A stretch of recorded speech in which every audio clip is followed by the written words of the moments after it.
So the conventional story about Machu Picchu is that it was constructed in the 15th century from scratch by the Inca and took approximately 25 years to build. However, you're going to see some artifacts that don't fit the paradigm that the Inca could have constructed it. This is a possibility. This is the so-called sacrificial stone. There's actually no evidence whatsoever that the Inca did human blood sacrifices at all. That was likely made up by the Catholic Church to shame the Inca descendants. And now this mountain in the background, which we'll see in a little bit, is the actual mountain of Machu Picchu. And here we see the sacred river below, called the Wilcanota, and that, of course, is the main part of the citadel of Machu Picchu. So there is Machu Picchu Mountain. So the name of the city has been forgotten. It's just that academics decided to call it Machu Picchu because it's located on Machu Picchu Mountain. And so what we're going to do is, this is going to be a virtual tour of almost all of Machu Picchu. In order to properly see it, actually takes a few days because it is huge in scale. This is just a portion. It's the main part, but just a portion of the Machu Picchu complex. And there is Huayna Picchu, the mountain in behind. Huayna Picchu means young peak. Machu Picchu means old peak. And again, another breathtaking vista of looking down towards the main ceremonial and living center. And of course, you see all of the terracing system that flanks all sides of this incredible place. So looking out at the other mountains in the area, down to the Wilcanota River again, and across to the main part of the complex, which we're going to be exploring in just a few minutes. And once more, just one more vista to allow you to see the magnificence and my head of the Machu Picchu area.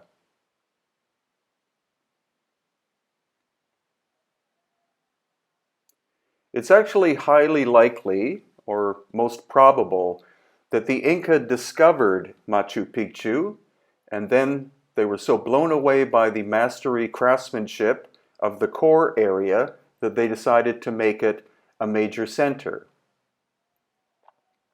So now we're walking down through the terracing system, and eventually we're going to approach the core part, and the core is where we find ancient megalithic aspects which the Inca could not have constructed, so clearly they discovered the core part, which comprises about 5% of Machu Picchu, and then they built over the course, most likely of centuries, the whole complex, because it is absolutely huge.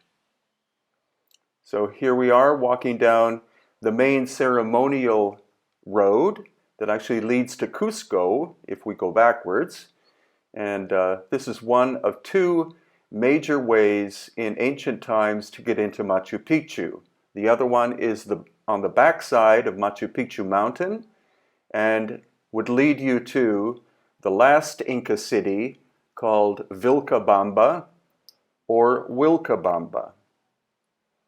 And this is the main gate in traditional times to enter into Machu Picchu. So this is how the royal Inca people would enter Machu Picchu from the city of Cusco, which was of course their capital. And what we're seeing is Inca period construction. You can see there are gaps in the stonework. There's some filling that was done with small stones and also clay mortar in some cases. But it is possible that this main gate was originally megalithic and was rebuilt by the Inca. Notice the small stones on top. So here we are proceeding down towards the ceremonial core.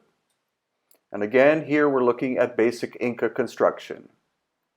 This is looking back at where we started this adventure. And here again, Inca construction.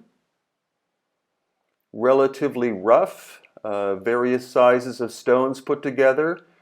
No surfaces are especially well done. And all of the stone of the construction of Machu Picchu came from the mountain itself. It's all white granite. All of these mountains in the area are all solid white granite. Now the curious thing about Machu Picchu is that you can see they're big flat surfaces, whereas all the other mountains in the background are peaked or rolling. And here we see a giant stone. This is part of the quarry that the Inca used. They took advantage of the cracks in order to be able to split the stone. And now we're starting to approach the megalithic part of Machu Picchu. Again, most visitors don't even notice the difference between the wall on the left and the wall that you're looking at in the background. But here we have relatively rough Inca work. And here again. And then this incredibly fine craftsmanship. Granite is a very hard stone, so the bronze tools of the Inca would have been useless. Therefore, this is the part of Machu Picchu that they found in ruins. And again, I don't think that Machu Picchu was constructed over 25 years. It was probably hundreds of years because of the scale of the complex. But here you see the basic difference. The Inca found these giant megalithic blocks, and then they decided to repair it by adding the smaller stones to the top part. You see the great difference between the giant stones on the bottom and the little ones on top. The rough work on the top, the very fine work on the bottom. And then here, this is another part of the megalithic aspect of Machu Picchu. And there, again, relatively crude Inca work. So what we can see is that a giant cataclysm struck Machu Picchu in the distant past, before Inca times, and pulled all of these stones apart. They used to fit perfectly together. As you can see, the incredible level of craftsmanship here, as compared to the rough work above here.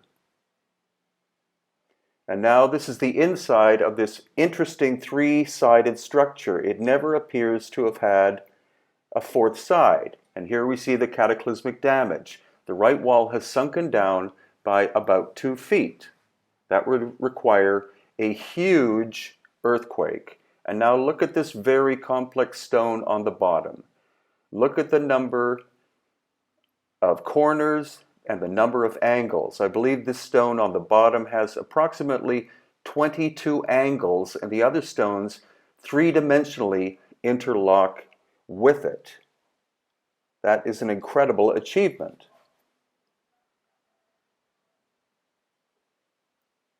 And then here we're looking across to the other side of Machu Picchu.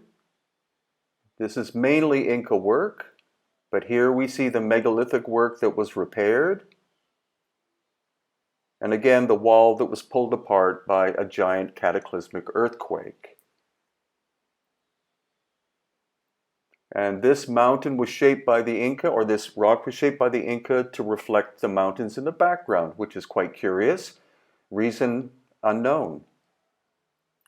And then finally, this is the pinnacle of Machu Picchu. This is called the hitching post of the sun, or the Intiwatana.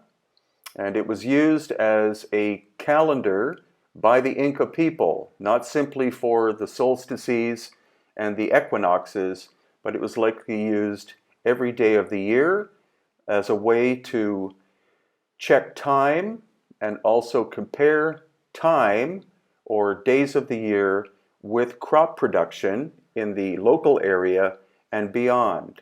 So this is not simply a stone. This is the top of the mountain itself, and each angle of the top part points to one of the 4 mountains in the background.